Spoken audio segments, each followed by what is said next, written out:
So, ito na nga, 'di ba nagpatingin ako sa ENT sa Santa Cruz, Laguna at sinilip nga yung aking lalamunan at yung acid nga na dapat nasa sikmura lang ay umakyat na.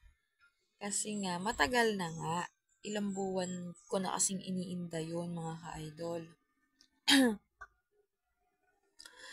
So, ayun nga, sabi ko sa inyo, ang dami kong pinagdaanan.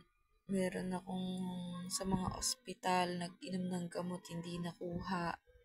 Kasi nga, yung sa ospital ng Pakil, hindi ko nga ininom yung gamot. Kasi nga, nagmatigas-matigasan nga ganon. Na dapat gumaling kagad.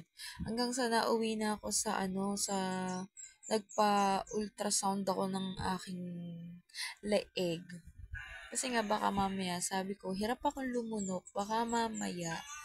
Merong, baka mamaya meron akong waiter na. So, ayun nga. Kasi nga, nung kakapanganak ko sa bunso ko, ay, di ba, module yung panganay ko. Sigaw ako ng sigaw kapag nagtuturo ako. Eh, masama nga yun, di ba, na, na kapapanganak mo, sigaw ka ng sigaw, mga ka-idol. So, ayun, akala ko may greater ako. Eh di, nagpa-ultrasound ako ng ganito ko. So, wala silang nakita. Ang nakita lang nila ay, kulani. Kasi nga, syempre, yung lalamunan ko ay may acid nga. Tapos, syempre, may infection. Kumbaga, may kulani lang. Kulani lang yung nakita niya. Nakita nila, nodule. So, kulani. Tapos, edi, binigyan din ako ng gamot. Ang binigay nilang gamot sa akin ay omeprazole, which is yun, yung binigay sa pakil na hindi ko nga rin ininom. O, edi syempre, pinalala ko lang yung sakit ko, mga ka-idol. Edi, ayun nga, ininom ko yung omeprazole. So, mga ka-idol, alam niyo ba na banlala na ng aking acid reflux kasi, nagha-heartburn na ako.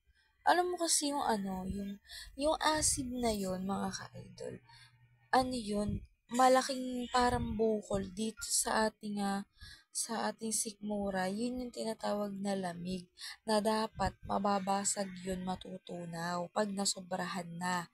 So, ganun nga yung na-experience ko. Yung laging mahapdi yung sikmura ko na maasim. Tapos, yung hindi kasi ako pala dighay, mga ka-idol. So, parang bloated, ganun.